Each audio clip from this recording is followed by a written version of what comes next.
La pequeña iglesia de San Isidro, en las afueras de Buenos Aires, permanecía en silencio durante las tardes de invierno. El frío de julio se colaba por las grietas de los vitrales antiguos, creando un ambiente húmedo y gélido que hacía que las pocas velas encendidas temblaran con cada corriente de aire. Para Joaquín Rivero, un niño de 10 años con una curiosidad insaciable y una rebeldía creciente, la iglesia representaba el aburrimiento de los domingos y la obligación impuesta por su abuela Dolores. La familia Rivero había sufrido una tragedia reciente. El padre de Joaquín, Martín, había fallecido en un accidente de tránsito hacía apenas 6 meses. Su madre, Elena, luchaba por mantener a flote el pequeño negocio familiar mientras intentaba procesar su propio dolor. La abuela Dolores, una mujer de fe inquebrantable, se había mudado temporalmente a la casa para ayudar con Joaquín y su hermana menor, Lucía, de apenas 5 años. Aquella tarde de domingo, la misa había concluido, pero Dolores insistió en quedarse para hablar con el padre Tomás. Joaquín, impaciente por volver a casa para jugar con su nueva consola, recibida como regalo de consuelo tras la muerte de su padre, pateaba piedrecitas en el pasillo central de la iglesia, ignorando las reprimendas susurradas de su madre. «Joaquín, por favor, espera en silencio», le rogó Elena mientras mecía a Lucía, quien se había quedado dormida en sus brazos. «La abuela terminará pronto». Pero Joaquín no estaba de humor para esperar. En los últimos meses, desde la muerte de su padre, una rabia silenciosa había comenzado a crecer en su interior. No entendía por qué su padre, un hombre bueno que nunca faltaba a las misas dominicales, había sido arrebatado de su vida. Las explicaciones de la abuela sobre los designios de Dios no tenían sentido para él. «¿Por qué tenemos que venir aquí cada domingo?», murmuró Joaquín, arrastrando los pies hacia el altar. Papá venía todos los domingos y eso no lo salvó. Elena cerró los ojos con dolor, sin saber qué responder. El duelo de su hijo tomaba formas que ella no sabía manejar, y la rebeldía era solo una de ellas. El altar de mármol blanco veteado de gris era el orgullo de la pequeña iglesia. Según la abuela Dolores, había sido traído de Italia hace más de 100 años, donado por una familia acaudalada que había emigrado durante la gran oleada migratoria. La superficie pulida reflejaba la luz de las velas de manera casi hipnótica, y los detalles tallados a mano contaban historias del sacrificio y la redención. Joaquín se acercó al altar con paso decidido, sintiendo la mirada ocasional del sacristán, quien ordenaba los libros litúrgicos en un estante cercano. El niño tocó la superficie fría del mármol, sintiendo bajo sus dedos las pequeñas vetas que parecían ramificarse como venas petrificadas. «Si Dios existe, ¿por qué se llevó a papá?», susurró, trazando las vetas con la punta de su dedo índice. El silencio de la iglesia fue la única respuesta, interrumpido solo por el murmullo lejano de la conversación entre su abuela y el padre Tomás. La rabia creciente en el pecho de Joaquín encontró salida en un repentino impulso. Mirando alrededor para asegurarse de que nadie lo observaba directamente, el niño lanzó una patada al costado del altar, donde un pequeño relieve representaba el sacrificio de Isaac.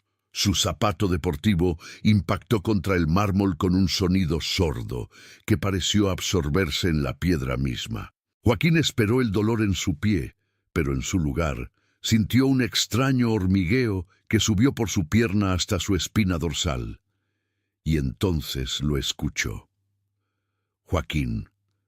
Su nombre, pronunciado en un susurro que parecía provenir del interior del mármol mismo. Una voz que no era humana, ni animal, sino algo intermedio. Como si alguien raspara las cuerdas vocales contra una superficie áspera para emitir sonido. El niño retrocedió, tropezando con sus propios pies. Su corazón latía con fuerza mientras miraba fijamente el altar. ¿Había imaginado esa voz? ¿Qué haces, Joaquín? La voz de su madre lo sobresaltó, haciéndolo girar bruscamente. Elena estaba a pocos metros, con Lucía aún dormida en sus brazos. Su expresión mostraba preocupación, no enojo. Nada, respondió automáticamente. Solo estaba viendo el altar. No deberías acercarte tanto cuando no hay misa, dijo Elena, pero su tono carecía de verdadera reprimenda. El cansancio en su voz era palpable. Ven, la abuela ya casi termina. Joaquín asintió, lanzando una última mirada al altar de mármol antes de seguir a su madre. No mencionó la voz que creyó escuchar. Probablemente había sido su imaginación, alimentada por las historias de fantasmas que había estado viendo en YouTube a escondidas. Esa noche, la cena transcurrió con la tensión habitual que se había instalado en la casa desde la muerte de Martín. Dolores rezaba antes de cada comida. Elena apenas tocaba su plato. Lucía jugaba con la comida. Y Joaquín devoraba lo suyo en silencio, ansioso por retirarse a su habitación. «Hoy vi que te acercaste al altar», comentó Dolores, mirando a su nieto con sus ojos pequeños pero penetrantes. «¿Estabas rezando por tu padre?» Joaquín negó con la cabeza, concentrado en su plato. «Deberías hacerlo», continuó la anciana. «Las oraciones ayudan a las almas a encontrar paz, especialmente cuando…» Se detuvo, como si hubiera estado a punto de decir algo inapropiado. «¿Especialmente cuando qué, abuela?», preguntó Joaquín, repentinamente interesado. «Nada, mi niño, solo que las oraciones siempre son buenas», respondió Dolores, intercambiando una mirada rápida con Elena. Más tarde, cuando Joaquín se preparaba para dormir, no podía sacarse de la mente el extraño episodio en la iglesia. Estaba casi seguro de haber imaginado la voz, pero algo en la forma en que su nombre había sido pronunciado le provocaba escalofríos. No era como cualquier voz que hubiera escuchado antes. El apartamento donde vivían desde la muerte de su padre era considerablemente más pequeño que su antigua casa. Elena había tenido que venderla para pagar deudas y mantener a flote el negocio familiar, una pequeña librería que Martín había heredado de su propio padre. Ahora, Joaquín compartía habitación con Lucía, separados por un biombo improvisado para darle a cada uno cierta privacidad. Esa noche, los sueños de Joaquín estuvieron plagados de mármol y voces. En su sueño, caminaba descalzo por la iglesia de San Isidro, pero las bancas habían desaparecido y el espacio parecía infinitamente más grande. El altar permanecía en el centro, iluminado por un haz de luz que no provenía de ninguna ventana visible. Al acercarse, Joaquín podía ver que las vetas del mármol se movían, como si fueran venas pulsantes bajo la piel pétrea, y la voz lo llamaba una y otra vez. «Joaquín, Joaquín». Despertó sobresaltado, cubierto en sudor frío a pesar del calentador que funcionaba a bajo rendimiento en la esquina de la habitación. Por un momento, desorientado, creyó escuchar la misma voz susurrando su nombre desde el pasillo, pero el sonido se desvaneció con los últimos vestigios del sueño. El desayuno del lunes trajo la rutina habitual. Dolores preparaba el desayuno mientras Elena alistaba a Lucía para el jardín de infantes. Joaquín se preparaba solo, habiendo insistido en que ya era lo suficientemente mayor para hacerlo. La escuela quedaba a 10 minutos caminando y normalmente Elena acompañaba a ambos niños, dejando a Joaquín primero antes de continuar con Lucía. Luego abría la librería, ubicada a pocas cuadras de allí. «Te ves pálido, mi niño», comentó Dolores, colocando una taza de chocolate caliente frente a Joaquín. «¿No dormiste bien?» «Tuve pesadillas», respondió escuetamente sin querer elaborar. «¿Sobre qué, cariño?», preguntó Elena, entrando a la cocina con Lucía ya vestida para la escuela. «Sobre la iglesia», dijo Joaquín, y notó cómo su abuela y su madre intercambiaban otra de esas miradas que últimamente eran tan frecuentes.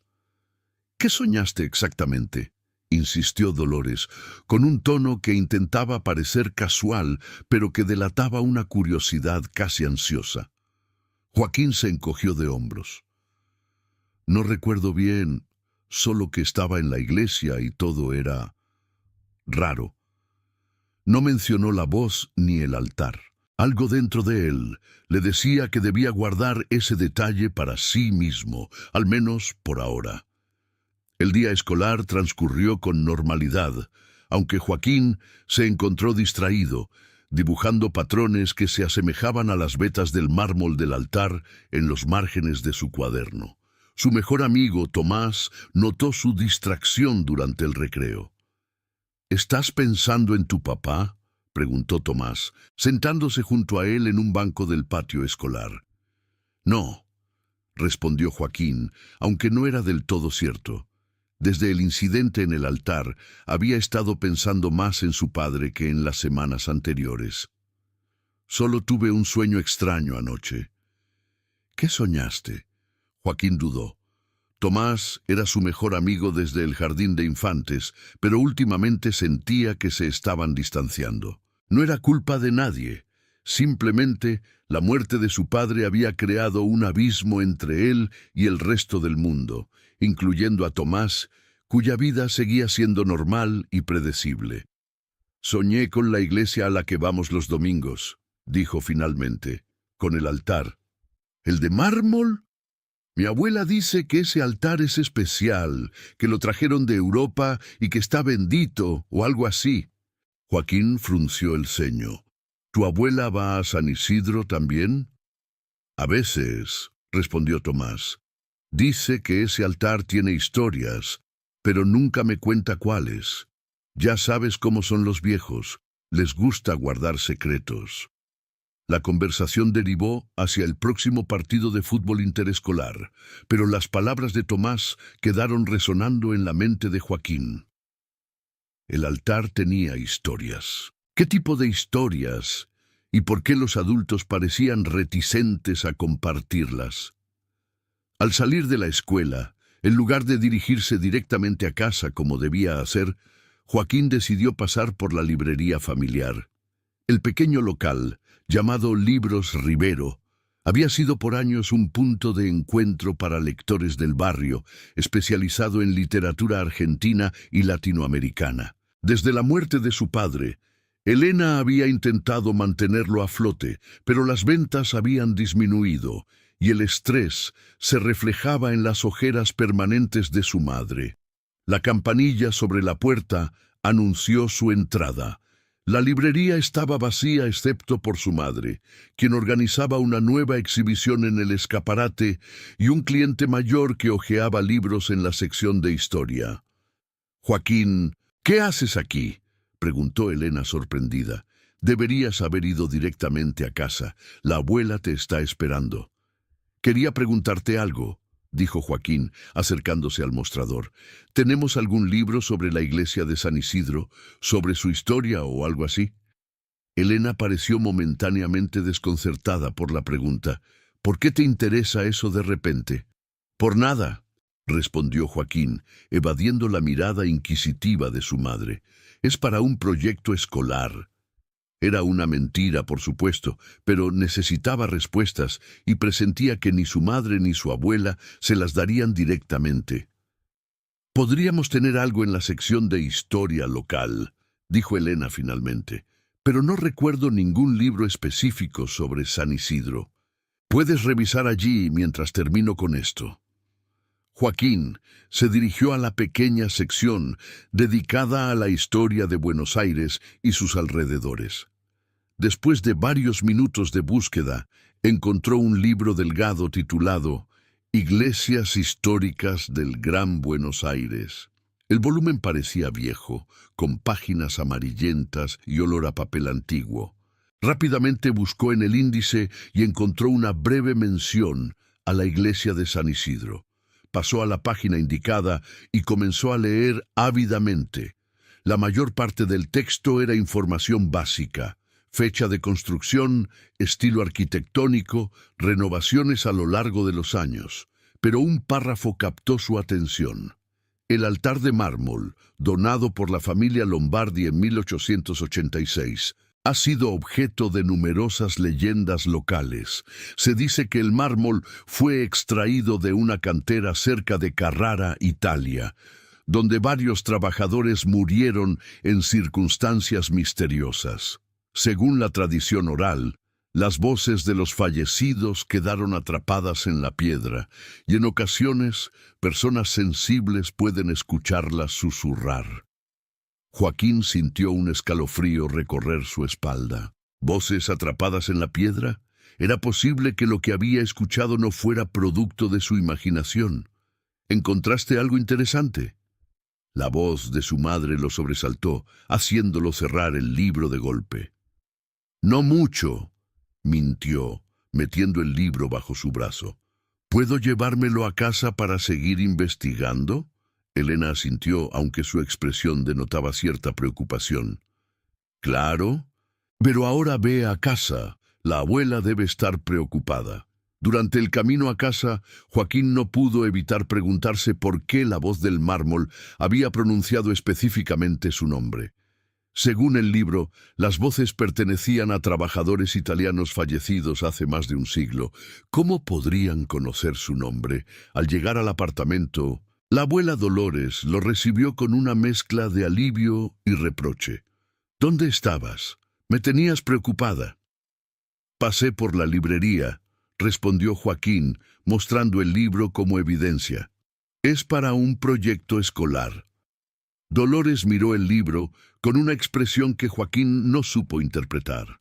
«Sobre iglesias, sobre edificios históricos», mintió nuevamente. «La maestra nos asignó diferentes tipos y a mí me tocaron las iglesias». La abuela asintió lentamente, pero algo en su mirada le dijo a Joaquín que no le creía del todo. Sin embargo, no insistió, y el niño aprovechó para escabullirse a su habitación con el libro. Esa noche, después de cenar, y cuando Lucía ya dormía profundamente en su lado de la habitación, Joaquín encendió su linterna y continuó leyendo el capítulo sobre la iglesia de San Isidro. No había mucha más información sobre el altar específicamente, pero sí mencionaba que la familia Lombardi, los donantes originales, habían sufrido numerosas tragedias después de la instalación del altar, incluyendo la muerte de su hijo menor, Giacomo, en circunstancias nunca esclarecidas. El libro sugería, en un tono casi académico que intentaba distanciarse de las supersticiones, que algunos feligreses antiguos creían que el altar estaba marcado de alguna manera y que aquellos que lo trataban con irreverencia podían atraer desgracias. Joaquín cerró el libro, sintiendo un nudo en el estómago. Él había pateado el altar. Había despertado algo. ¿O todo era una coincidencia alimentada por su imaginación y el dolor por la pérdida de su padre? Con estos pensamientos turbando su mente, finalmente se quedó dormido, solo para ser despertado en medio de la noche por un susurro familiar que parecía provenir de ninguna parte y de todas partes a la vez. «Joaquín, te estamos esperando». El martes amaneció con una llovizna persistente que empapaba las calles de Buenos Aires, creando un ambiente gris y melancólico. Joaquín despertó con la sensación de no haber dormido en absoluto, aunque el reloj marcaba las 6:30 am, hora habitual para comenzar su rutina escolar. Los susurros nocturnos persistían en su mente como el eco de una conversación lejana, imposible de recordar con claridad, pero imposible de olvidar por completo. Durante el desayuno, Dolores notó las ojeras bajo los ojos de su nieto. «¿Otra vez pesadillas, mi niño?», preguntó colocando un plato de tostadas frente a él. Joaquín asintió silenciosamente, mordisqueando una tostada sin verdadero apetito. No quería hablar sobre los susurros, sobre la sensación de que algo o alguien lo observaba desde las sombras de su habitación. No quería que lo consideraran un niño asustadizo, o peor aún, que pensaran que estaba inventando historias para llamar la atención. «Quizás deberíamos llevarte al médico», sugirió Elena, entrando en la cocina con el cabello aún húmedo de la ducha. Podrías necesitar vitaminas o tal vez hablar con alguien. Joaquín sabía a qué se refería su madre con hablar con alguien. Un psicólogo. Ya había sido mencionado antes en susurros entre su madre y la abuela cuando creían que él no escuchaba. El niño necesita procesar su duelo, había dicho el padre Tomás. Un profesional podría ayudarlo. Estoy bien, insistió Joaquín. Solo son sueños. Elena y Dolores intercambiaron una de esas miradas que tanto irritaban a Joaquín últimamente. Miradas cargadas de preocupación, de secretos y de algo más que no podía identificar. «Mamá, ¿conoces a una familia Lombardi?», preguntó repentinamente, recordando el libro que había leído la noche anterior. La pregunta pareció tomar desprevenida a Elena, a quien dejó caer la cucharilla con la que revolvía su café. El pequeño tintineo metálico resonó en el silencio que siguió a la pregunta. «¿Por qué preguntas eso?», respondió finalmente, con un tono cuidadosamente neutral.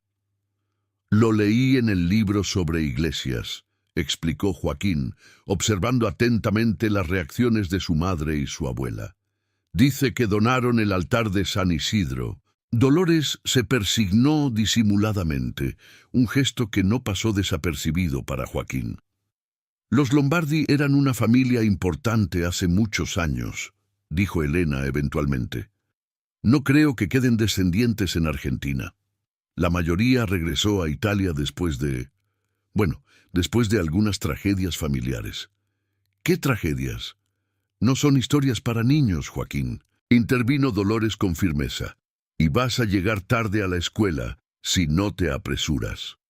La conversación quedó zanjada, pero Joaquín sabía que había tocado un punto sensible. Había algo sobre los Lombardi y el altar que inquietaba a su madre y a su abuela, algo que no querían discutir frente a él. El camino a la escuela bajo la lluvia fue silencioso. Elena sostenía un paraguas que cubría a los tres, mientras Lucía parloteaba sobre un dibujo que planeaba hacer en el jardín. Joaquín caminaba sumido en sus pensamientos, repasando mentalmente la información del libro y las reacciones de su familia.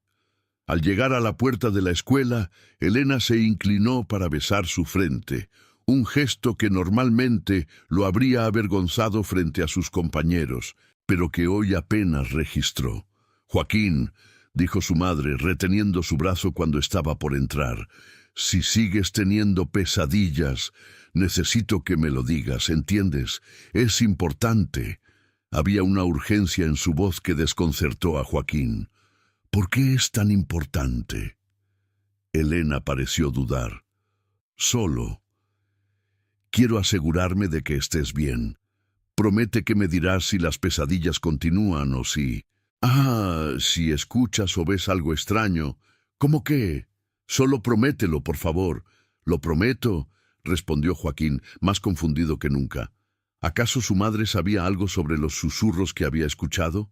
Las clases de ese día parecieron transcurrir en una nebulosa. Joaquín apenas prestaba atención a las explicaciones de los maestros, su mente constantemente derivando hacia el altar de mármol y la voz que había pronunciado su nombre.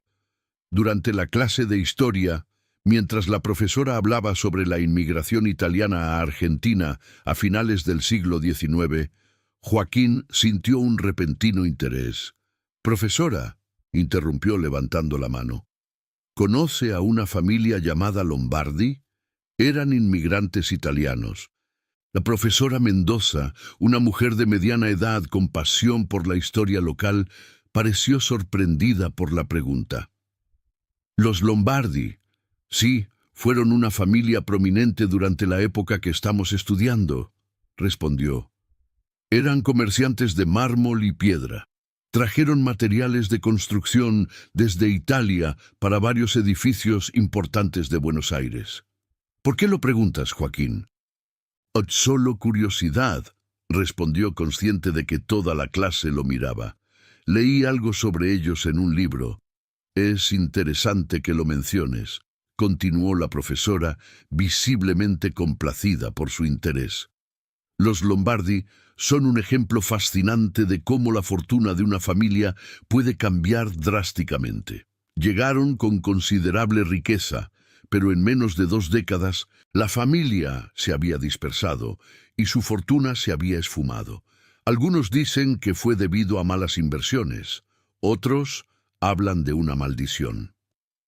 Un murmullo de interés recorrió el aula ante la mención de una maldición. ¿Qué tipo de maldición?, preguntó Tomás, el amigo de Joaquín, desde el otro lado del salón. La profesora Mendoza pareció arrepentirse de haber mencionado ese detalle. Son solo supersticiones, por supuesto. La historia real probablemente tiene más que ver con las crisis económicas de la época y posiblemente algunas decisiones empresariales desafortunadas. En cualquier caso, es un tema que se desvía de nuestra lección de hoy. Pero Joaquín no estaba dispuesto a dejar el tema. Durante el recreo, abordó nuevamente a la profesora mientras ella organizaba materiales para la siguiente clase. Profesora Mendoza, ¿podría contarme más sobre la maldición de los Lombardi? Es para un proyecto personal. La mujer lo miró con una mezcla de curiosidad y cautela. ¿Por qué este repentino interés, Joaquín? No es el tipo de tema que suele atraer a los niños de tu edad. Mi familia va a la iglesia de San Isidro, explicó, decidiendo ser parcialmente honesto. El libro que leí dice que los Lombardi donaron el altar de mármol. La expresión de la profesora cambió sutilmente, un destello de reconocimiento cruzando su rostro. Ah, el altar de San Isidro, sí, es una pieza histórica importante. ¿Sabe algo sobre ese altar? La profesora Mendoza pareció debatirse internamente antes de responder. Lo que sé son principalmente leyendas urbanas, Joaquín. No tienen base histórica verificable. Me gustaría escucharlas de todas formas, insistió. Suspirando, la profesora cerró la puerta del aula, como si temiera que alguien pudiera escuchar. Se dice que el mármol usado para ese altar provino de una cantera específica en Carrara, Italia, una cantera que tuvo varios accidentes mortales. Según la leyenda, uno de los hijos de los Lombardi, Giacomo, desapareció mientras jugaba cerca del altar recién instalado. ¿Desapareció? ¿Cómo? Nadie lo sabe con certeza. Algunos dicen que se perdió y nunca lo encontraron. Otros sugieren que el altar de alguna manera lo reclamó. La profesora sacudió la cabeza, como desestimando sus propias palabras. Como dije, son solo supersticiones. Lo que sí es un hecho histórico es que después de la desaparición de Giacomo, la familia Lombardi sufrió una serie de tragedias, muertes, accidentes, pérdidas financieras. En menos de 20 años, los que sobrevivieron regresaron a Italia, y el apellido Lombardi prácticamente desapareció de Buenos Aires. Joaquín sintió un escalofrío recorrer su espalda. ¿Y nadie más ha tenido problemas con ese altar desde entonces? La profesora lo miró con una intensidad repentina. ¿Has notado algo extraño, Joaquín? La pregunta era demasiado directa, demasiado similar a la preocupación que había visto en los ojos de su madre esa mañana. No, mintió. Solo tengo curiosidad. La curiosidad es buena para un historiador, dijo la profesora, suavizando su expresión. Pero te sugiero que busques temas menos oscuros para tu proyecto personal. La historia de la inmigración italiana está llena de historias inspiradoras de superación y contribución cultural. Pero Joaquín ya no escuchaba. Su mente estaba procesando la información recibida. Giacomo Lombardi, un niño como él, había desaparecido cerca del altar.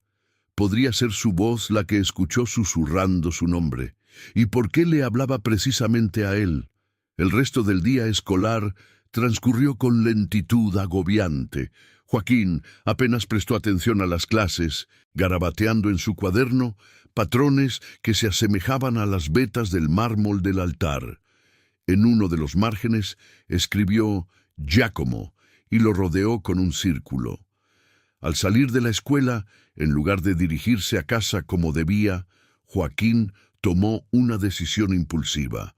Necesitaba volver a la iglesia, ver el altar nuevamente.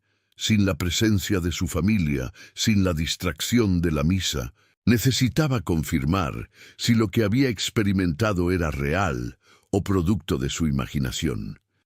La llovizna había cesado, pero el cielo seguía cubierto de nubes plomizas que amenazaban con desatar un aguacero en cualquier momento. Joaquín caminó rápidamente, consciente de que tenía poco tiempo antes de que su abuela comenzara a preocuparse por su ausencia. La iglesia de San Isidro estaba semivacía a esa hora de la tarde. Algunos feligreses mayores rezaban en las bancas delanteras y una mujer limpiaba el suelo cerca de la entrada. Joaquín avanzó sigilosamente, manteniéndose cerca de las columnas para no llamar la atención. El altar resplandecía bajo la luz tenue que se filtraba por los vitrales. El mármol blanco parecía casi luminoso contra el fondo oscuro del ábside. Joaquín se acercó lentamente, sintiendo cómo su corazón aceleraba su ritmo con cada paso. Al llegar frente al altar, se detuvo, observando detenidamente las vetas grisáceas que recorrían la piedra como un mapa de ríos petrificados. Había algo en esos patrones, algún mensaje oculto que solo él podía percibir. ¿Puedo ayudarte, hijo? La voz del padre Tomás lo sobresaltó. El sacerdote había aparecido a su lado sin que Joaquín lo notara, sus pasos silenciosos sobre el suelo de piedra. Solo estaba mirando el altar, respondió Joaquín, intentando que su voz sonara casual. Es bonito. El padre Tomás, un hombre de unos 50 años con cabello canoso y ojos amables pero penetrantes, estudió a Joaquín con curiosidad.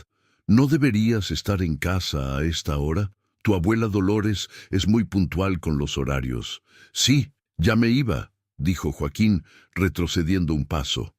Solo pasé a rezar por mi papá. La expresión del sacerdote se suavizó. Entiendo. Tu padre era un buen hombre, Joaquín. Está en un lugar mejor ahora. Joaquín asintió automáticamente, aunque en su interior la rabia familiar volvió a encenderse. Si Dios era tan bueno, ¿por qué había tomado a su padre? Y si su padre estaba en un lugar mejor, ¿por qué no podía estar con él, su madre y Lucía? Padre, dijo impulsivamente, ¿conoce la historia del altar? ¿De dónde vino? El sacerdote pareció momentáneamente sorprendido por la pregunta. Fue donado por una familia italiana hace muchos años. ¿Por qué lo preguntas? ¿Es cierto que un niño desapareció cerca de él, Giacomo Lombardi? El padre Tomás palideció visiblemente. Sus manos, que sostenían un pequeño breviario, se tensaron hasta que los nudillos se volvieron blancos. ¿Dónde escuchaste esa historia? La leí en un libro, respondió Joaquín, notando la reacción del sacerdote. ¿Es verdad? Son leyendas antiguas, Joaquín, no tienen fundamento real. La voz del padre Tomás sonaba tensa, controlada. Te sugiero que no prestes atención a esas historias. Pueden ser perturbadoras para una mente joven. ¿Pero sucedió o no? El sacerdote suspiró profundamente. Hubo un niño que desapareció, sí, hace muchos años. Pero no tiene nada que ver con el altar. Fue una tragedia familiar, nada más. Entonces, ¿por qué todos parecen asustados cuando pregunto sobre ello? Desafió Joaquín, su frustración emergiendo. Mi mamá, mi abuela, ahora usted. Todos actúan como si fuera algún tipo de secreto terrible. No es un secreto, Joaquín. Es solo que algunas historias no son apropiadas para niños, especialmente para uno que está lidiando con su propio dolor. El padre Tomás colocó una mano sobre el hombro de Joaquín. Deberías ir a casa ahora. Tu familia estará preocupada. Joaquín se alejó del contacto del sacerdote. ¿Alguna vez ha escuchado al altar hablar, padre? La pregunta quedó suspendida entre ellos como una nube de tormenta. El rostro del padre Tomás reflejó una mezcla de emociones: sorpresa, miedo y finalmente una resignación sombría. ¿Qué escuchaste exactamente, Joaquín? Mi nombre, respondió el niño, sintiendo un extraño alivio al finalmente compartir su experiencia. Escuché mi nombre cuando toqué el altar el domingo. El padre Tomás cerró los ojos brevemente, como si estuviera rezando internamente. Necesito que me escuches con mucha atención, Joaquín. Lo que crees haber escuchado es probablemente tu imaginación, alimentada por el dolor de perder a tu padre. Es normal que busques signos, conexiones, explicaciones, pero no hay voces en el altar, es solo mármol. Pero usted no respondió mi pregunta, insistió Joaquín. ¿Alguna vez lo ha escuchado usted? El sacerdote apretó los labios en una línea fina. Ven conmigo a la sacristía. Llamaré a tu abuela para que venga a buscarte, y mientras esperamos, podemos hablar. La sacristía era una habitación pequeña y austera, con un armario antiguo, donde se guardaban las vestimentas litúrgicas y una mesa de madera oscura en el centro. El padre Tomás indicó a Joaquín que se sentara mientras él usaba el teléfono fijo montado en la pared para llamar a Dolores. La conversación fue breve, y aunque el sacerdote hablaba en voz baja, Joaquín pudo captar fragmentos. «Está bien. Sí, en la iglesia.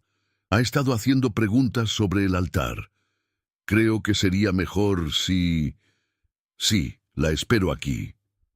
Al colgar, el padre Tomás se sentó frente a Joaquín con expresión grave. «Tu abuela vendrá en unos minutos. Mientras tanto, creo que merezco saber exactamente qué ha estado pasando, Joaquín, sin omitir detalles». Algo en el tono del sacerdote convenció a Joaquín de que esta podría ser su única oportunidad de obtener respuestas reales. Respiró profundamente y relató todo. Cómo había pateado el altar por rabia, cómo había escuchado su nombre susurrado desde el interior del mármol, las pesadillas subsecuentes, los susurros nocturnos, y finalmente lo que había descubierto sobre los Lombardi y Giacomo. El padre Tomás escuchó sin interrumpir, su rostro tornándose más sombrío con cada palabra. Cuando Joaquín terminó, el sacerdote permaneció en silencio por varios segundos, como considerando cuidadosamente qué decir.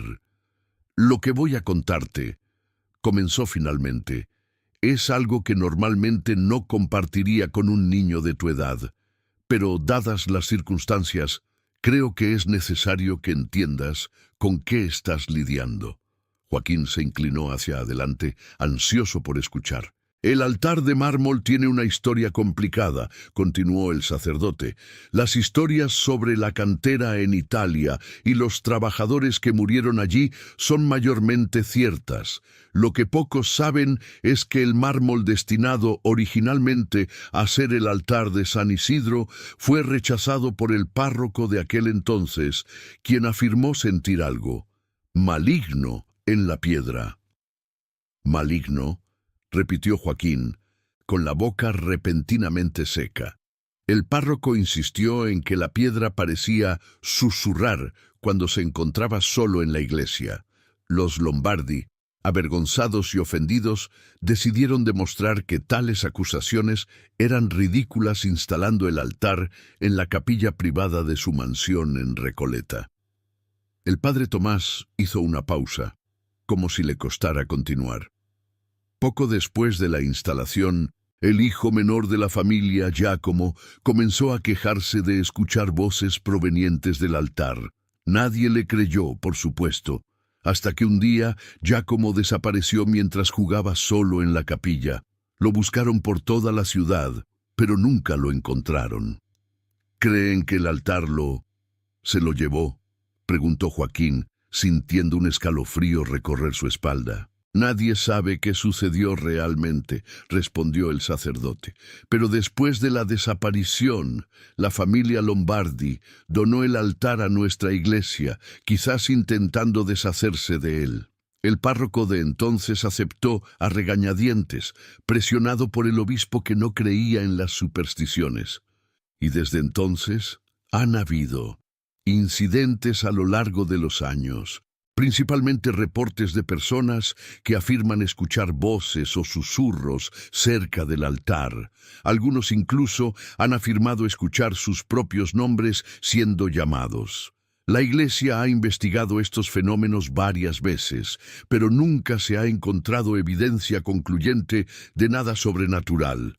«Pero usted cree que algo pasa», dijo Joaquín, no como una pregunta, sino como una afirmación. El padre Tomás suspiró profundamente. «Lo que creo, Joaquín, es que hay muchas cosas en este mundo que no entendemos completamente, y que algunas de ellas pueden ser peligrosas, especialmente para aquellos que las buscan activamente. Como yo, como cualquiera que interactúe con el altar de manera irreverente». El sacerdote miró directamente a los ojos de Joaquín. «Hiciste algo más que simplemente tocar el altar, ¿verdad?» Joaquín bajó la mirada avergonzado. «Lo pateé. Estaba enojado con Dios por llevarse a mi papá». El padre Tomás cerró los ojos brevemente. «Entiendo tu dolor, Joaquín, y Dios también lo entiende, pero necesito que me prometas algo. No volverás a acercarte a ese altar solo, nunca, ¿entendido?» Antes de que Joaquín pudiera responder, la puerta de la sacristía se abrió, revelando a una Dolores visiblemente agitada. Sus ojos se movieron rápidamente entre su nieto y el sacerdote. «¿Qué está pasando aquí?», exigió saber, su voz temblorosa. «Dolores, creo que necesitamos hablar sobre el altar», dijo el padre Tomás con gravedad, «y sobre lo que Joaquín ha experimentado». El rostro de la anciana palideció. «¿Qué ha experimentado?» «Ha escuchado su nombre», respondió el sacerdote, «después de tener contacto físico con el altar». Dolores se persignó rápidamente, murmurando una oración en voz baja. Luego se acercó a Joaquín y lo tomó firmemente por los hombros. «¿Es verdad esto? ¿Has estado escuchando cosas?» La intensidad en los ojos de su abuela asustó a Joaquín más que los propios susurros. «Sí», admitió finalmente. «Escuché mi nombre cuando toqué el altar, y luego, en sueños». Dolores intercambió una mirada cargada de significado con el padre Tomás. «Tenemos que hablar con Elena inmediatamente, y mientras tanto, Joaquín no volverá a pisar esta iglesia». «Eso podría no ser suficiente, Dolores», dijo el sacerdote con tono sombrío. «Si lo que tememos está sucediendo nuevamente». «¿Qué está sucediendo?», interrumpió Joaquín, su voz elevándose por la frustración. «¿Por qué nadie me explica claramente qué está pasando?» «Porque no lo entendemos completamente nosotros mismos», respondió el padre Tomás. «Lo que sí sabemos es que a lo largo de los años ha habido otros casos como el tuyo, personas que escuchan sus nombres desde el altar, y en algunos casos, esas personas han sufrido accidentes, enfermedades o han desaparecido. ¿Cree que voy a desaparecer como Giacomo?» «No, si podemos evitarlo», intervino Dolores con firmeza. «Vamos a casa, Joaquín, ahora». Mientras salían de la iglesia, Joaquín no pudo evitar mirar hacia atrás, hacia el altar de mármol, que brillaba bajo la luz mortecina de la tarde. Por un momento, creyó ver un movimiento en las vetas de la piedra, como si pulsaran al ritmo de un corazón latente, y aunque no escuchó ninguna voz audible, sintió una certeza inquietante en lo más profundo de su ser. El altar lo estaba observando y esperando. La lluvia arreciaba contra las ventanas del pequeño apartamento, creando un telón sonoro de gotas percutiendo contra el cristal, mientras dentro se desarrollaba una discusión tensa en la sala. Elena había regresado temprano de la librería, alertada por la llamada de Dolores, y ahora los tres adultos, Elena, Dolores y el padre Tomás, quien había insistido en acompañarlos, hablaban en voces bajas, pero intensas. Lucía había sido enviada a la habitación de su madre con la tablet y sus auriculares, una estrategia inusual que subrayaba la gravedad de la situación. Joaquín, supuestamente confinado a su habitación, se había deslizado sigilosamente hasta el pasillo oscuro, donde podía escuchar fragmentos de la conversación sin ser visto. «No podemos ignorarlo esta vez», decía el padre Tomás, su voz cargada de una urgencia que Joaquín nunca había escuchado en el sacerdote durante sus sermones dominicales. «No después de lo que pasó con el chico Mérida hace 7 años. Ese caso fue diferente», respondió Elena, aunque su tono traicionaba su propia incertidumbre. Aquel niño tenía problemas previos, todos lo sabían. Los médicos dijeron que fue un episodio psicótico. No tuvo nada que ver con... «¿Y los otros casos?», interrumpió Dolores.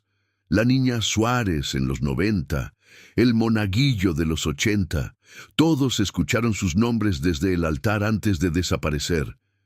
«Nadie desapareció», corrigió Elena con firmeza. «La niña Suárez se fugó de casa, todos lo saben, y el monaguillo tuvo un accidente en la ruta». «Un accidente donde nunca encontraron el cuerpo», murmuró Dolores. «Estamos hablando de mi hijo». La voz de Elena se elevó momentáneamente antes de quebrarse. «Mi hijo que acaba de perder a su padre, que está lidiando con un duelo que ni siquiera comprende completamente. Por supuesto que su mente podría estar jugándole malas pasadas». «Elena», intervino el padre Tomás, con tono conciliatorio pero firme. «Entiendo tu escepticismo, es natural querer encontrar explicaciones racionales, pero como párroco de San Isidro durante los últimos 15 años, he visto y escuchado suficiente para saber que hay algo genuinamente inquietante con ese altar». Un silencio pesado siguió a estas palabras. Joaquín se presionó más contra la pared del pasillo, intentando no hacer ningún ruido que pudiera delatarlo. «¿Qué sugiere que hagamos entonces?», preguntó finalmente Elena, su voz apenas un susurro cansado. «Para empezar, Joaquín no debe volver a acercarse al altar bajo ninguna circunstancia», dijo el sacerdote. «Sé que son feligreses devotos, pero sugiero que, por ahora, asistan a misa en otra parroquia. Y eso será suficiente». La voz de Dolores sonaba escéptica. «También recomendaría una bendición para Joaquín y para esta casa, y quizás consultar con el monseñor Arismendi. Él ha estudiado casos similares en el pasado». «¿Un exorcista?». La incredulidad en la voz de Elena era palpable. «Padre Tomás, con todo respeto, estamos en el siglo XXI. Mi hijo necesita apoyo psicológico para procesar su duelo, no rituales medievales». «No estoy hablando de un exorcismo, Elena, solo una consulta. El monseñor es también un psicólogo capacitado, especializado en distinguir entre problemas psicológicos genuinos y otros tipos de fenómenos». La conversación continuó, pero Joaquín había escuchado suficiente. Retrocedió sigilosamente hacia su habitación, cerrando la puerta sin hacer ruido. Su mente giraba con la información recién adquirida. ¿Otros niños habían experimentado lo mismo que él? Y habían desaparecido. Sentado en su cama, con la lluvia como único sonido en la habitación, Joaquín intentó procesar lo que estaba sucediendo. Una parte de él quería creer que su madre tenía razón, que todo era producto de su imaginación, de su duelo no procesado por la muerte de su padre. Pero otra parte, una parte que crecía con cada susurro escuchado en la noche, sabía que había algo más. El libro sobre las iglesias históricas permanecía en su mochila escolar. Lo sacó y volvió a la sección sobre San Isidro, releyendo el breve párrafo sobre el altar de los Lombardi. No mencionaba nada sobre los otros casos que habían discutido los adultos, Necesitaba más información. Su teléfono, un modelo básico que su madre le había comprado para emergencias, vibró con un mensaje entrante. Era de Tomás. ¿Estás bien? Faltaste a la práctica de fútbol. El entrenador preguntó por ti. Joaquín había olvidado completamente la práctica, con todo lo que estaba sucediendo. El fútbol parecía pertenecer a otra vida, una vida normal que se alejaba cada vez más. Respondió rápidamente. No me sentía bien. Oye, ¿tu abuela te contó alguna vez más historias sobre el altar de San Isidro? La respuesta llegó casi inmediatamente. No mucho, solo que hubo niños que desaparecieron. Dice que no debo hablar de eso. Joaquín sintió un escalofrío. La abuela de Tomás, una señora mayor que rara vez salía de su casa, parecía saber más sobre el altar que lo que admitían los adultos a su alrededor. ¿Sabes los nombres de alguno de esos niños?, tecleó Joaquín. Esta vez la respuesta tardó más en llegar. Solo recuerdo uno. Giacomo, el hijo de los italianos que trajeron el altar. Mi abuela dice que él está dentro del mármol, esperando compañía. Dentro del mármol. Las palabras provocaron una imagen mental que Joaquín intentó alejar de inmediato. Era posible. ¿Podía una persona, un niño como él, quedar atrapado dentro de una piedra? Tengo que irme, escribió Tomás antes de que Joaquín pudiera responder. Mi mamá dice que no debo hablar de estas cosas. Dice que atraen mala suerte. Joaquín dejó el teléfono a un lado, más frustrado que nunca. Cada nueva pieza de información solo generaba más preguntas, y cada adulto parecía decidido a mantenerlo en la oscuridad, como si el conocimiento mismo fuera peligroso. Un suave golpe en la puerta interrumpió sus pensamientos. Su madre entró, llevando una bandeja con una taza de chocolate caliente y unas galletas. Su rostro mostraba signos de haber llorado, pero intentaba mantener una sonrisa tranquilizadora. Pensé que podrías querer algo dulce, dijo colocando la bandeja en la mesita de noche. Hace frío con tanta lluvia. ¿El padre Tomás ya se fue?, preguntó Joaquín, fingiendo no saber que el sacerdote había estado allí. Elena asintió, sentándose al borde de la cama. Joaquín, necesito que hablemos sobre lo que está pasando, sobre lo que crees haber escuchado en la iglesia. No creo haberlo escuchado, mamá. Lo escuché. Había una firmeza en su voz que pareció sorprender a Elena. De acuerdo, concedió después de un momento. Escuchaste algo, pero necesito que entiendas que nuestras mentes pueden jugarnos malas pasadas cuando estamos pasando por momentos difíciles, desde que papá se fue. Esto no tiene nada que ver con papá, interrumpió Joaquín, aunque sabía que no era del todo cierto. De no ser por su rabia por la muerte de su padre, nunca habría pateado el altar. Elena suspiró, pasando una mano por su cabello con gesto cansado. El padre Tomás piensa que deberíamos hablar con un especialista, alguien que pueda ayudarte a procesar todo lo que estás sintiendo. ¿Un exorcista?, preguntó Joaquín, incapaz de contener la palabra que había escuchado en la conversación. Elena lo miró sorprendida. ¿Cómo sabes? No, Joaquín, no un exorcista. Un psicólogo, alguien que pueda ayudarte con el duelo y con estos pensamientos que estás teniendo. No son pensamientos, mamá, es real, y tú lo sabes, todos lo saben. Por eso están tan asustados. La expresión de Elena se endureció ligeramente. Nadie está asustado, Joaquín. Estamos preocupados por ti, por cómo estás manejando la pérdida de tu padre. ¿Y qué hay de los otros niños, los que desaparecieron después de escuchar sus nombres desde el altar? Elena palideció visiblemente. ¿Dónde escuchaste eso? Los escuché hablando, admitió Joaquín, y Tomás también sabe historias. Su abuela le contó. Son solo leyendas urbanas, Joaquín, el tipo de historias que la gente cuenta para asustar a los niños. No son reales. Entonces, ¿por qué el padre Tomás está tan preocupado? ¿Por qué la abuela quiere que vayamos a otra iglesia?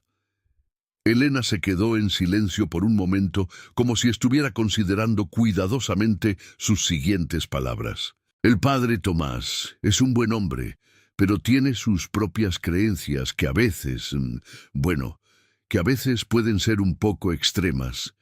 Y la abuela solo quiere lo mejor para ti, aunque a veces su forma de mostrar preocupación puede ser exagerada. Joaquín miró a su madre fijamente, intentando detectar si estaba siendo completamente honesta. Había algo en su expresión, una sombra de duda, que le decía que ella tampoco creía completamente en sus propias palabras. ¿Conoces a un niño apellidado Mérida?, preguntó repentinamente, recordando el nombre mencionado en la conversación. Elena se tensó visiblemente. ¿Por qué preguntas eso? El padre Tomás lo mencionó, dijo que algo le pasó hace 7 años. Su madre respiró profundamente, como reuniendo fuerzas. Gabriel Mérida era un niño de tu escuela, aunque varios años mayor. Tuvo problemas. Intentó hacerse daño a sí mismo en la iglesia, cerca del altar. Después fue internado en un hospital psiquiátrico por un tiempo. Ahora está bien, vive en Córdoba con sus tíos. Y él también escuchó su nombre desde el altar. La mirada de Elena se endureció. Esto se acabó, Joaquín. No más preguntas sobre el altar, no más historias de fantasmas, no más obsesión con este tema. ¿Entendido? Lo único que estás logrando es asustarte a ti mismo y preocuparnos a todos. La firmeza inusual en la voz de su madre dejó claro que la conversación había terminado. Elena se levantó, ajustando la manta sobre la cama de Joaquín. Tómate el chocolate antes de que se enfríe. Mañana tienes escuela y necesitas descansar. Y vaciló por un momento. Si escuchas o ves algo extraño durante la noche, cualquier cosa, quiero que vengas inmediatamente a mi habitación. ¿Prometido? Prometido, respondió Joaquín, aunque no estaba seguro de poder cumplir. Si los susurros volvían, realmente querría admitirlo y confirmar los temores de todos. Elena besó su frente y salió de la habitación, cerrando la puerta suavemente tras ella. Joaquín tomó la taza de chocolate, sintiendo el calor reconfortante entre sus manos. Afuera, la lluvia continuaba, ahora acompañada por el ocasional retumbar de un trueno lejano. Se preguntó qué estaría haciendo Giacomo Lombardi cuando escuchó por primera vez los susurros del altar. Estaba asustado, confundido, o quizás, como Joaquín, estaba fascinado por el misterio a pesar del miedo. La noche avanzó lentamente. Lucía regresó a la habitación y pronto se quedó dormida. Su respiración suave y regular, el único sonido que rompía el silencio. Joaquín permaneció despierto, esperando. ¿Vendrían los susurros esta noche? Y si lo hacían, ¿qué dirían? El cansancio finalmente lo venció, arrastrándolo hacia un sueño inquieto. En su sueño estaba nuevamente en la iglesia, pero era diferente. Las bancas habían desaparecido, el espacio parecía infinitamente más grande, y el altar de mármol dominaba el centro, brillando con una luz propia que no provenía de ninguna fuente visible.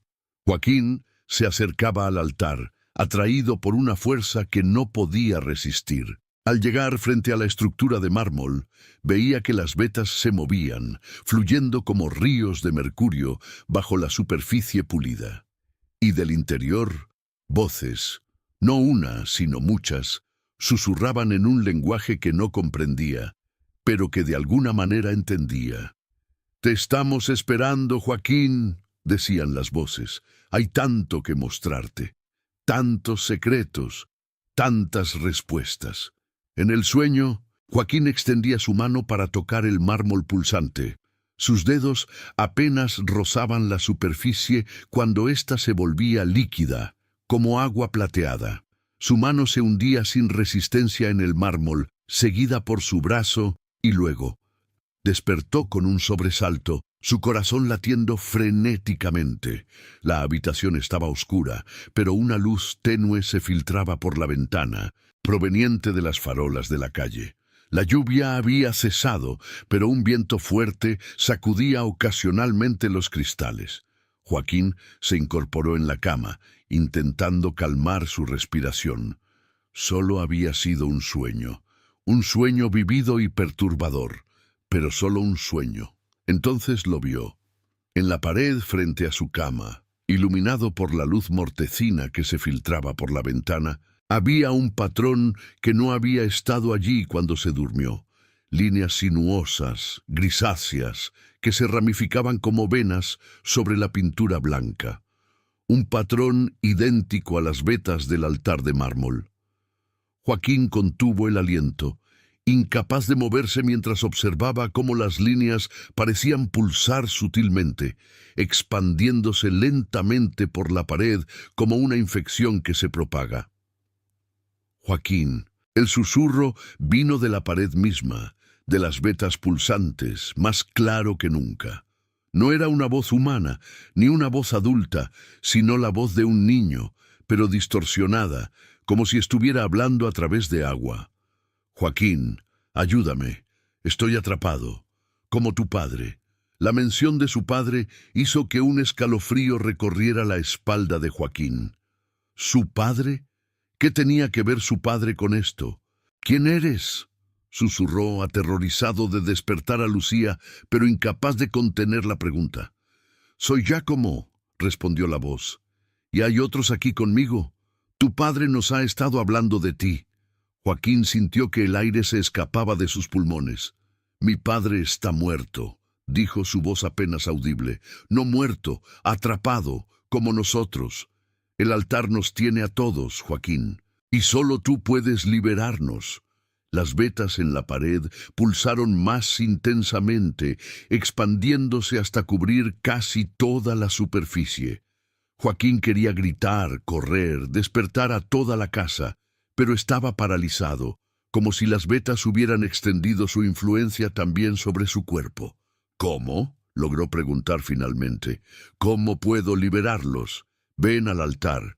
Tócalo con ambas manos y llámanos por nuestros nombres, Giacomo, Gabriel, María y Martín, tu padre». «¿Mi padre está en el altar?». La voz de Joaquín se quebró, una mezcla de miedo y dolorosa esperanza. «El altar toma a quienes están destinados a él.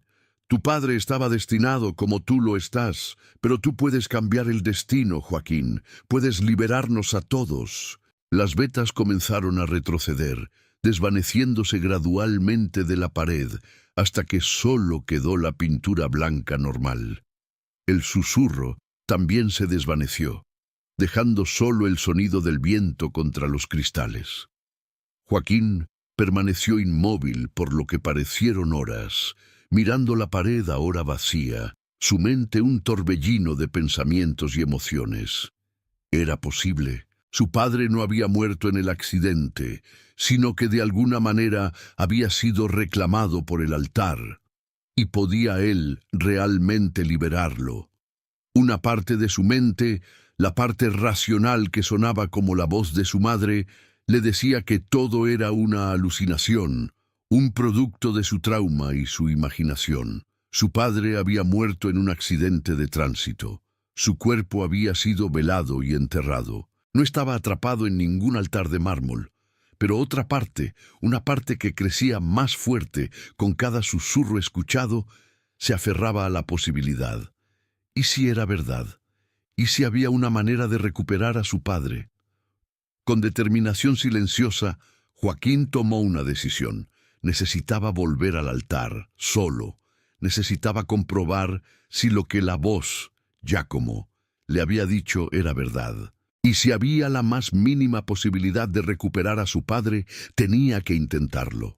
El resto de la noche transcurrió sin más incidentes, aunque Joaquín no volvió a dormir. Permaneció sentado en su cama, planeando. Mañana era miércoles. Su madre trabajaría en la librería hasta las 6 y la abuela Dolores llevaría a Lucía a su clase de ballet a las 4. Habría una ventana de aproximadamente 1 hora en la que podría escabullirse a la iglesia sin que nadie lo notara. Cuando los primeros rayos del amanecer se filtraron por la ventana, Joaquín ya tenía su plan trazado. Iría a la escuela normalmente, regresaría a casa y luego, cuando la abuela saliera con Lucía, se dirigiría a la iglesia de San Isidro. Tocaría el altar, como le había indicado Giacomo, y pronunciaría los nombres. Lo que sucedería después no lo sabía, pero tenía que intentarlo, por su padre. El día escolar transcurrió como en un sueño brumoso. Joaquín fue a clases, respondió cuando lo llamaron, comió en la cafetería, pero su mente estaba completamente enfocada en lo que planeaba hacer esa tarde. Ni siquiera Tomás, con sus habituales bromas y conversaciones sobre videojuegos, logró sacarlo de su ensimismamiento.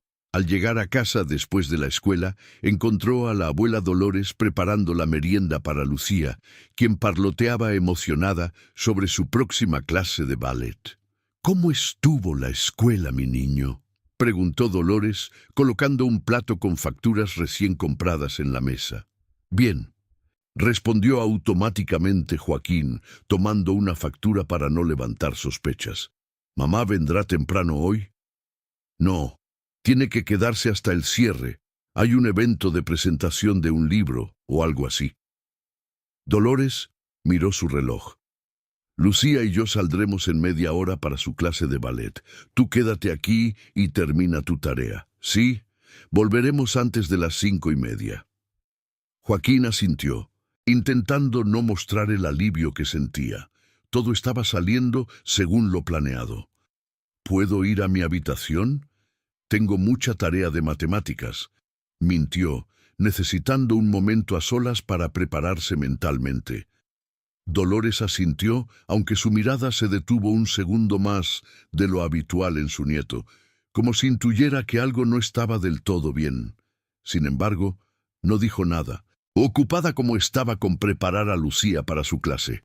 En su habitación, Joaquín repasó mentalmente los nombres que debía pronunciar al tocar el altar: Giacomo, Gabriel, María, Martín.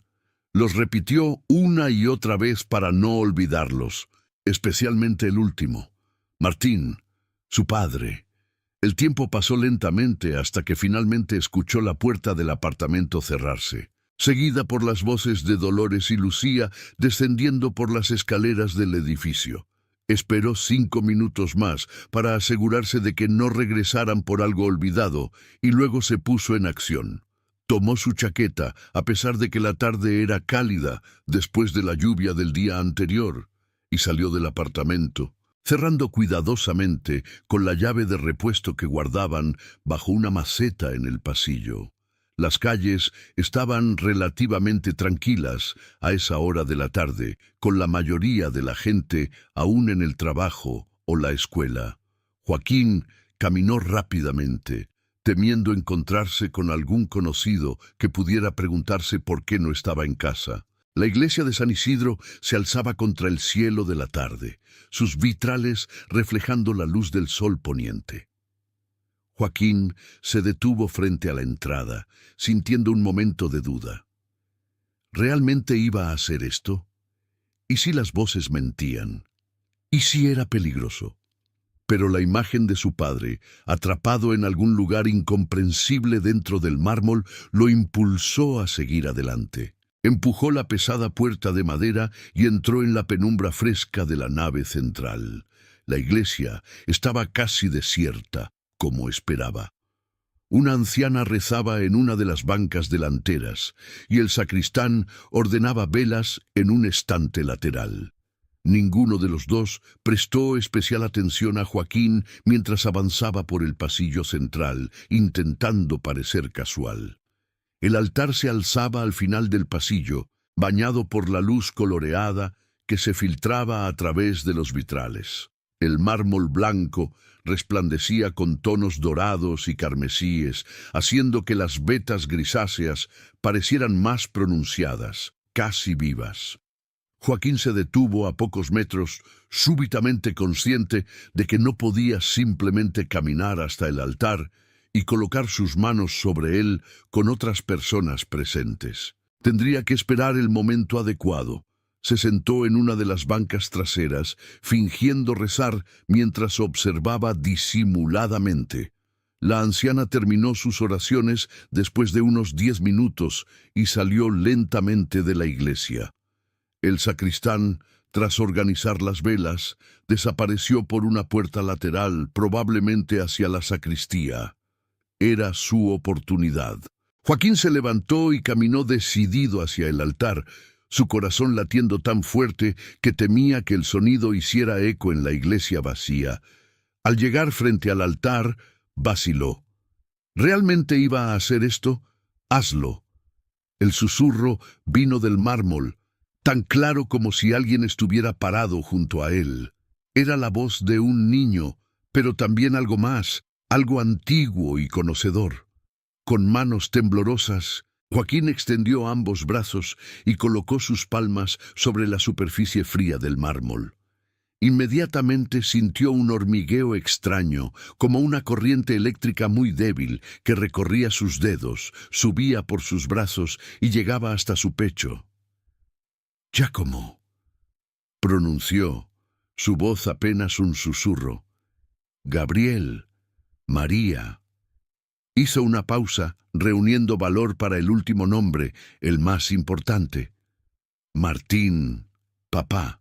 Por un momento, nada sucedió. El mármol permaneció frío e inerte bajo sus manos. Joaquín sintió una punzada de decepción. ¿Había sido todo producto de su imaginación después de todo? Entonces, el mármol bajo sus palmas comenzó a calentarse, gradual, pero innegablemente. Las vetas grisáceas parecieron cobrar vida, pulsando y fluyendo como si fueran realmente venas llenas de algún fluido plateado. «Joaquín». La voz no venía del altar esta vez, sino de detrás de él, una voz familiar que hizo que su corazón se detuviera por un instante. «Papá», susurró, sin atreverse a darse la vuelta. «No, Joaquín, soy yo». La voz no era la de su padre, sino la del padre Tomás. Joaquín giró lentamente, sus manos aún en contacto con el mármol, para ver al sacerdote de pie a pocos metros, su rostro una máscara de preocupación y alarma. «Aléjate del altar, Joaquín. Ahora». Había una urgencia en su voz que Joaquín nunca había escuchado antes, pero no podía moverse. Sus manos parecían adheridas al mármol, como si hubieran formado un vínculo que no podía romperse voluntariamente. «No puedo», dijo, un borde de pánico en su voz. «Mis manos están atrapadas». El padre Tomás avanzó rápidamente, sacando de su bolsillo un pequeño frasco que Joaquín reconoció como agua bendita. El sacerdote comenzó a recitar en latín palabras que Joaquín no entendía, pero que parecían cargadas de autoridad y poder. Mientras el padre Tomás recitaba, algo extraño comenzó a suceder con el altar.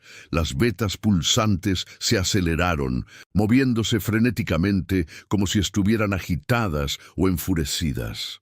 El calor bajo las palmas de Joaquín aumentó hasta volverse casi insoportable, y entonces las voces, no una, sino muchas, surgiendo del interior del mármol en un coro discordante que parecía llenar toda la iglesia, aunque Joaquín sabía, de alguna manera, que solo él y el padre Tomás podían escucharlas.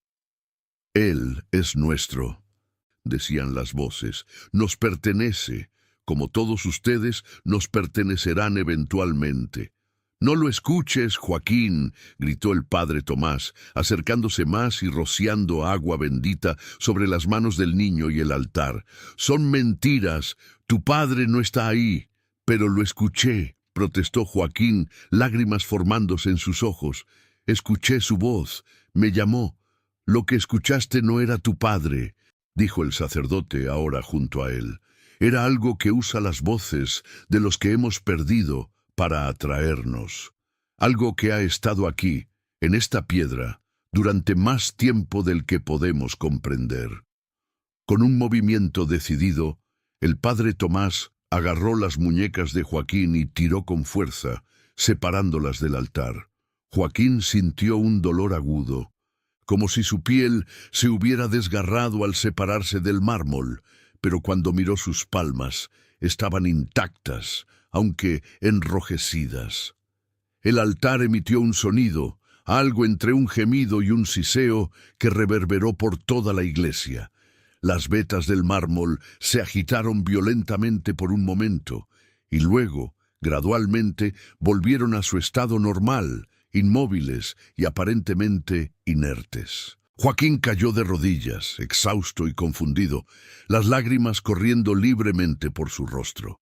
El padre Tomás se arrodilló a su lado, colocando una mano reconfortante en su hombro.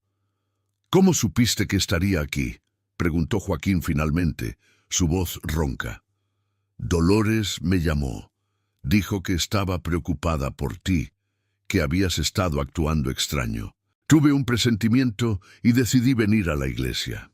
El sacerdote suspiró profundamente. «Llegué justo a tiempo, gracias a Dios». «¿Qué es esa cosa, padre? ¿Qué hay dentro del altar?». El padre Tomás miró fijamente al altar de mármol antes de responder. «No lo sé con certeza, Joaquín. Algunos dicen que es un espíritu antiguo, atrapado en la piedra durante su extracción. Otros creen que es algo más, algo que encontró en el mármol, un conducto para entrar en nuestro mundo». «¿Y los niños que desaparecieron? ¿Giacomo y los otros?». «Hubo tragedias, sí. Niños que, como tú, escucharon llamadas desde el altar. Algunos desaparecieron, otros sufrieron accidentes o enfermedades, pero no fueron reclamados por el altar, Joaquín. Esa es la mentira que esta entidad utiliza para atraer a nuevas víctimas. Mi padre tampoco está ahí». El padre Tomás sacudió la cabeza con gentileza. «Tu padre está en paz, Joaquín. No está atrapado en ninguna piedra. Lo que escuchaste fue una imitación, un señuelo diseñado específicamente para ti». Joaquín sollozó, una mezcla de alivio y dolor renovado. Por un breve momento había creído posible recuperar a su padre, y esa esperanza, aunque falsa, había sido un faro en su oscuridad. «Vamos», dijo el padre Tomás ayudándolo a levantarse. «Llamaré a tu madre y a tu abuela. Necesitamos hablar todos juntos sobre lo que ha pasado y lo que haremos ahora». Mientras se alejaban del altar, Joaquín no pudo evitar mirar atrás una última vez. El mármol brillaba serenamente bajo la luz de las velas, aparentemente inofensivo. Pero ahora sabía que algo acechaba en su interior, algo paciente y antiguo que usaba el dolor y la pérdida como herramientas para sus propósitos incomprensibles. Y aunque no entendía completamente lo que había experimentado, Joaquín sintió que había cruzado un umbral. Había enfrentado algo más allá de su comprensión y había sobrevivido. No había recuperado a su padre, pero quizás había comenzado a encontrar una manera de vivir con su ausencia. Con esta nueva resolución formándose en su interior, siguió al padre Tomás fuera de la iglesia, hacia la luz del atardecer y el mundo de los vivos. El despacho del monseñor Arismendi, en el arzobispado de Buenos Aires, era un estudio austero pero acogedor. Libros antiguos llenaban estanterías de madera oscura que se extendían desde el suelo hasta el techo. Un crucifijo de plata presidía la pared detrás de un escritorio macizo, y la luz de la tarde se filtraba a través de una vidriera que representaba a San Miguel Arcángel venciendo al demonio. Joaquín se sentía pequeño e incómodo en la gran silla de cuero donde lo habían hecho sentar. A su lado, Elena mantenía una expresión serena pero tensa, mientras que la abuela Dolores pasaba las cuentas de su rosario entre los dedos en un movimiento continuo y silencioso. El padre Tomás estaba de pie junto a la ventana, observando el jardín interior del edificio con expresión pensativa. Frente a ellos, el monseñor Arismendi, un hombre de unos 70 años con cabello blanco pulcramente peinado y ojos claros de mirada penetrante, repasaba un grueso expediente sobre su escritorio. Ocasionalmente levantaba la vista para estudiar a Joaquín, como evaluando algo que solo él podía ver. «Bien», dijo finalmente el monseñor, cerrando el expediente. He revisado toda la información disponible sobre el altar de mármol de San Isidro, incluyendo los reportes de incidentes anteriores y el testimonio que el padre Tomás ha recopilado de Joaquín. Creo que tengo una imagen bastante clara de lo que estamos enfrentando. Elena se inclinó ligeramente hacia adelante, su voz controlada pero ansiosa. ¿Y qué estamos enfrentando exactamente, monseñor? Arismendi entrelazó sus dedos sobre el escritorio, considerando cuidadosamente sus siguientes palabras. Lo que reside en ese altar no es algo que podamos categorizar fácilmente dentro de nuestra comprensión tradicional. No es simplemente un fantasma o un demonio, en el sentido popular de esos términos. Es más bien una presencia, una conciencia no humana que ha encontrado una manera de manifestarse a través del mármol. Una conciencia no humana, repitió Elena, el escepticismo evidente en su tono. ¿Está sugiriendo que una piedra está viva? No la piedra en sí, aclaró el monseñor con paciencia, sino algo que utiliza las propiedades particulares de ese mármol como conducto. El mármol de Carrara tiene cualidades únicas, su estructura cristalina, su resonancia acústica, incluso su composición química. En circunstancias específicas, como las de la cantera donde fue extraído, podría haber absorbido o permitido el anclaje de algo. Otro. Dolores se persignó automáticamente, murmurando una breve oración. ¿Y qué quiere esta cosa?, preguntó Joaquín, hablando por primera vez desde que habían entrado al despacho. Su voz sonaba pequeña pero firme. El monseñor dirigió su atención completa hacia el niño y su expresión se suavizó ligeramente. Esa es la pregunta correcta, Joaquín, y la respuesta, basada en los patrones que hemos observado a lo largo de décadas, parece ser influencia. Conexión con nuestro mundo a través de aquellos que son vulnerables o están en momentos de crisis emocional. Como niños que han perdido a sus padres, sugirió el padre Tomás desde la ventana. Precisamente, asintió Arismendi. La entidad parece tener una afinidad particular por aquellos que están experimentando dolor profundo, especialmente por la pérdida de un ser querido. Utiliza ese dolor como punto de entrada, ofreciendo lo que más anhela la persona, una conexión con quien han perdido. ¿Está diciendo que mi hijo fue elegido por esta cosa por estar de duelo? La voz de Elena temblaba ligeramente, una mezcla de incredulidad y creciente ira. ¿Que se aprovechó de su dolor por la muerte de su padre? Es cómo opera, respondió el monseñor con tono compasivo pero firme. Busca vulnerabilidades emocionales y las explota. En este caso, el profundo deseo de Joaquín de recuperar a su padre. No lo entiendo, dijo Elena, pasándose una mano temblorosa por el cabello. ¿Qué gana esta entidad con todo esto? ¿Qué habría pasado si el padre Tomás no hubiera llegado a tiempo? Un silencio pesado siguió a la pregunta. El monseñor intercambió una mirada con el padre Tomás antes de responder con cuidado. Basándonos en los casos anteriores, creemos que la entidad busca manifestarse más plenamente en nuestro mundo. Para hacerlo, necesita un huésped, alguien que voluntariamente acepte su influencia. ¿Un huésped? La voz de Elena se elevó. ¿Está sugiriendo que esta cosa quería poseer a mi hijo? No exactamente poseerlo, corrigió Arismendi. Más bien, establecer una conexión permanente. Utilizar a Joaquín como ancla a este mundo, como un conducto similar al mármol, pero infinitamente más versátil, un ser humano consciente.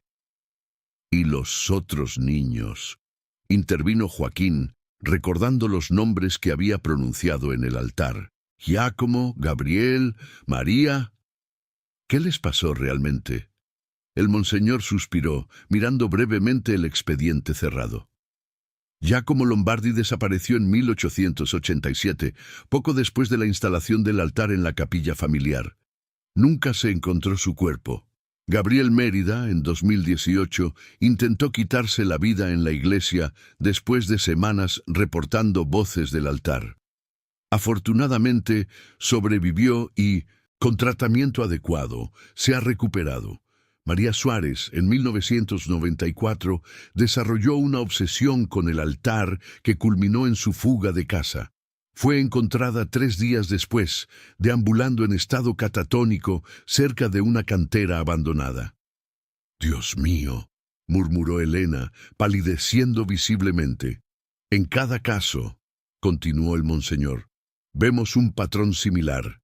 Primero, la entidad establece contacto a través de susurros o visiones. Luego, crea una narrativa personalizada para atraer a la víctima, generalmente involucrando seres queridos perdidos o secretos que solo la víctima desearía conocer. Finalmente, intenta establecer una conexión física directa a través del altar. «Y yo llegué a la tercera fase», dijo Joaquín, recordando sus manos adheridas al mármol. «Llegaste muy cerca», confirmó Arismendi, «más cerca de lo que me gustaría». El padre Tomás intervino justo a tiempo. «¿Y ahora qué?», preguntó Dolores hablando por primera vez. «¿Cómo protegemos a mi nieto?». El monseñor Arismendi se reclinó en su silla considerando la pregunta. La buena noticia es que la entidad parece estar limitada en su alcance. Su influencia está principalmente concentrada en y alrededor del altar. Una vez que la conexión física se rompe, como sucedió cuando el padre Tomás separó a Joaquín del mármol, su capacidad para mantener contacto disminuye significativamente. «Pero podría volver a intentarlo», insistió Elena. «Podría seguir, llamando a Joaquín». «Es posible, pero improbable si tomamos precauciones adecuadas». El monseñor se levantó y caminó hasta una de las estanterías, extrayendo un libro antiguo encuadernado en cuero. «La Iglesia ha enfrentado manifestaciones similares a lo largo de los siglos. Tenemos protocolos establecidos». «¿Un exorcismo?», preguntó Dolores, un destello de esperanza en sus ojos. «No exactamente», respondió Arismendi. «No estamos tratando con una posesión demoníaca tradicional. Lo que propongo es un rito de protección para Joaquín, combinado con un ritual de contención para el altar mismo». «¿Contención?», repitió el padre Tomás, acercándose al escritorio. «¿No sería mejor retirar el altar por completo? Destruirlo incluso». «La destrucción física del altar podría tener consecuencias impredecibles», advirtió el monseñor. «La entidad podría liberarse completamente o buscar otro conducto material. No, la contención es nuestra mejor opción. Limitaremos su capacidad de influencia sin arriesgarnos a una manifestación aún más peligrosa». Joaquín escuchaba la conversación con una extraña mezcla de miedo y fascinación. Parte de él seguía procesando la idea de que algo antiguo y no humano había intentado usarlo como ancla a este mundo. Otra parte, más inmediata y dolorosa, lidiaba con la desilusión de que su padre no estaba, después de todo, esperando ser rescatado. «Monseñor», dijo, interrumpiendo la discusión técnica sobre rituales que se había desarrollado entre los adultos. «Cuando toqué el altar, cuando escuché todas esas voces, ¿eran reales? ¿Las personas a las que pertenecían están realmente ahí dentro de alguna manera?» La pregunta pareció sorprender a todos, creando un silencio momentáneo. El monseñor estudió a Joaquín con una mirada que combinaba compasión y respeto por la profundidad de la pregunta. «Lo que escuchaste, Joaquín, no eran las almas reales de esas personas atrapadas en el mármol. Tu padre no está atrapado allí». Su voz era gentil pero firme. «Lo que esta entidad hace es como crear impresiones, ecos, Utiliza memorias y emociones residuales para fabricar voces que puedan resonar con quien está escuchando. Es como un espejismo, parece real, pero es solo una ilusión diseñada para atraer. Joaquín asintió lentamente, absorbiendo la explicación. Una parte de él se sentía aliviada. Su padre no estaba sufriendo, atrapado en algún limbo dentro del mármol.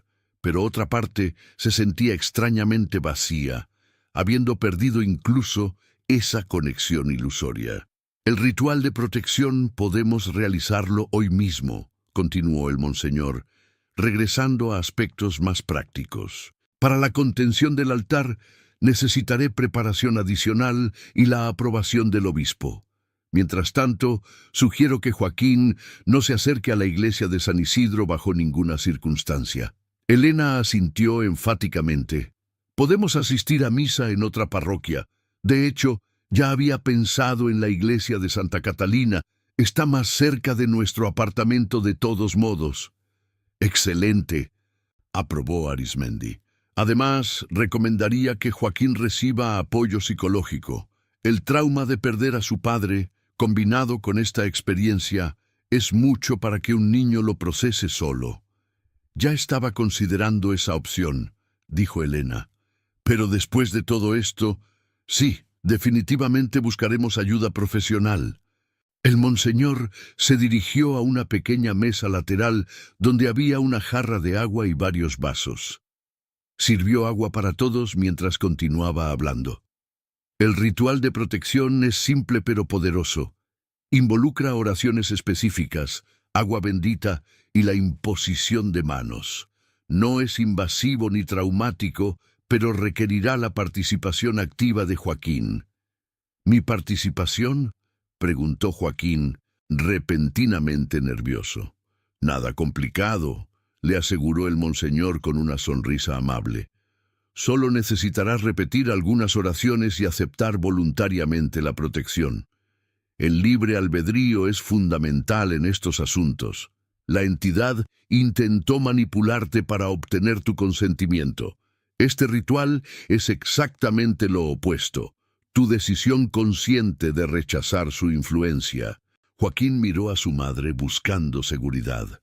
Elena tomó su mano y la apretó suavemente. Estará bien, cariño. Estaremos contigo todo el tiempo. Esa tarde, en una pequeña capilla privada dentro del arzobispado, se llevó a cabo el ritual. Era más simple de lo que Joaquín había imaginado, sin el dramatismo que había visto en películas de exorcismos. El monseñor Arismendi, vestido con una sencilla estola morada sobre su sotana negra, recitó oraciones en latín mientras rociaba agua bendita. El padre Tomás asistía, sosteniendo un libro antiguo y respondiendo en los momentos apropiados. Joaquín, arrodillado frente al altar, uno normal de madera, notó con alivio, repitió las palabras que le indicaron, prometiendo rechazar influencias malignas y aferrarse a la luz y la verdad. Mientras el ritual avanzaba, sentía una extraña ligereza, como si un peso invisible que no sabía que cargaba estuviera siendo gradualmente retirado de sus hombros. En un momento particularmente solemne, el monseñor colocó sus manos sobre la cabeza de Joaquín y habló con autoridad. Que esta alma joven sea sellada contra toda influencia oscura, que encuentre paz en su dolor y fortaleza en su vulnerabilidad. Que ninguna entidad, por antigua o poderosa que sea, pueda manipular su corazón o reclamar su espíritu. Cuando terminó el ritual, aproximadamente media hora después, Joaquín se sentía diferente. No de manera dramática o milagrosa, sino sutilmente tranquilo, como después de una larga noche de sueño reparador. «¿Cómo te sientes?», preguntó Elena mientras salían de la capilla. «Bien», respondió Joaquín sorprendido de que fuera verdad. «Como más ligero». El monseñor Arismendi, que los seguía, asintió con aprobación. «Es una respuesta común. El ritual no solo proporciona protección espiritual, sino que también puede aliviar la ansiedad y el miedo que estas experiencias generan. El miedo, después de todo, es una de las herramientas más poderosas que estas entidades utilizan. ¿Y ahora?, preguntó Dolores, ajustando su chal mientras se preparaban para salir del edificio. ¿Qué debemos hacer? Vivan normalmente, aconsejó el monseñor. Continúen con su proceso de duelo y sanación. Asistan a misa en otra parroquia, como mencionaron, y estén atentos, por supuesto. Si Joaquín nota cualquier signo de que la entidad está intentando restablecer contacto, susurros, sueños inusuales, patrones que recuerden al mármol, contáctenme inmediatamente. ¿Y el altar?, preguntó el padre Tomás. ¿Cuándo realizaremos el ritual de contención? Comenzaré los preparativos de inmediato, respondió Arismendi. Necesitaré al menos una semana para reunir los elementos necesarios y obtener las aprobaciones correspondientes. Mientras tanto, sugiero que cierres la iglesia para renovaciones o alguna excusa similar. Nadie debe acercarse al altar. El padre Tomás asintió, aunque parecía preocupado. ¿Y si la entidad intenta encontrar a otra víctima mientras tanto? Es un riesgo, admitió el monseñor. Pero después de un intento fallido como el de Joaquín, generalmente estas entidades entran en un período de recuperación, por así decirlo.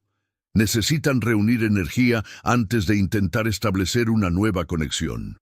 Fuera del arzobispado, el sol comenzaba a ponerse, tiñendo el cielo de Buenos Aires con tonos anaranjados y púrpuras. Una brisa fresca agitaba las hojas de los jacarandás que bordeaban la plaza cercana.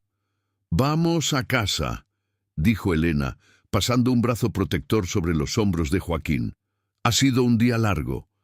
En el taxi de regreso, Joaquín miraba por la ventana, observando las calles familiares de su ciudad con nuevos ojos. El mundo parecía igual que siempre. Personas apuradas regresando del trabajo, niños jugando en las plazas, vendedores ambulantes ofreciendo sus mercancías, y sin embargo, todo había cambiado para él. Había vislumbrado algo más allá de la realidad cotidiana, algo que la mayoría de las personas vivirían sus vidas sin jamás conocer. «¿Mamá?», dijo en voz baja, sin apartar la vista de la ventana. «Sí, cariño». «¿Crees que papá está en paz?», como dijo el monseñor. Elena respiró profundamente antes de responder. «Sí, lo creo. Tu padre era un buen hombre, Joaquín. Si hay justicia en el universo, y creo que la hay, entonces está en paz». Joaquín asintió lentamente. «Quisiera poder hablar con él una vez más, decirle que lo extraño».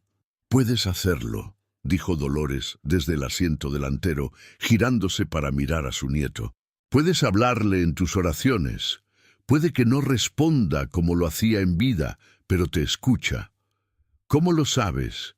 «Fe», respondió simplemente la anciana. «Y experiencia. Cuando perdí a tu abuelo, hablaba con él cada noche antes de dormir. Con el tiempo, sentí que de alguna manera me escuchaba, no a través de una piedra mágica o voces sobrenaturales, sino en mi corazón». Elena apretó suavemente la mano de Joaquín. «Y siempre puedes hablar conmigo, o con la abuela cuando lo extrañes, o con el psicólogo que vamos a buscar. Hablar ayuda, Joaquín. Es parte de cómo sanamos». Esa noche, después de una cena tranquila donde Lucía acaparó la conversación con historias de su clase de ballet, aparentemente ajena a la tensión de los últimos días, Joaquín se preparó para dormir con una extraña sensación de calma. Su habitación, que apenas la noche anterior había sido invadida por aquellas vetas pulsantes en la pared, ahora parecía un refugio seguro. Lucía ya dormía profundamente en su lado, su respiración rítmica y serena.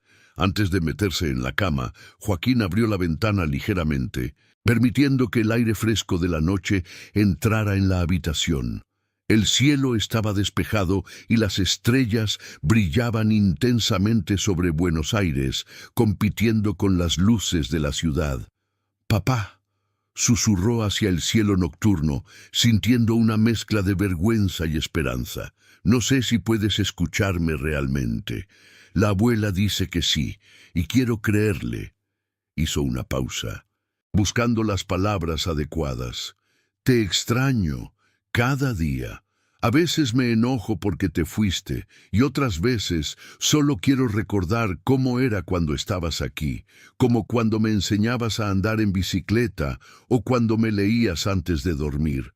Las lágrimas comenzaron a formarse en sus ojos, pero no eran lágrimas amargas como las que había derramado tantas veces desde el accidente. Eran diferentes, de alguna manera más limpias, más sanadoras. «No sé si estás en el cielo o en otro lugar, pero espero que estés bien y espero que estés orgulloso de mí. Voy a intentar ser valiente, como tú siempre decías, y voy a cuidar de mamá y de Lucía, lo prometo». Una estrella fugaz cruzó el cielo nocturno, dejando una estela brillante que se desvaneció rápidamente. Joaquín no era supersticioso, ahora menos que nunca, habiendo experimentado lo que era la verdadera manipulación supernatural. Pero aún así sintió un extraño consuelo en esa coincidencia cósmica. «Buenas noches, papá», susurró, cerrando la ventana y dirigiéndose a su cama. Esa noche, Joaquín durmió sin interrupciones, sin susurros siniestros ni pesadillas perturbadoras. Y aunque el dolor de la pérdida seguía presente, sentía que había comenzado a transitar un camino diferente, uno que eventualmente llevaría a la aceptación y la paz. Una semana después, tal como había prometido, el monseñor Arismendi realizó el ritual de contención en la iglesia de San Isidro. La ceremonia, a la que Joaquín y su familia no asistieron por recomendación del propio monseñor, duró varias horas y requirió la participación de otros 3 sacerdotes especialmente convocados para la ocasión. Según Lecey,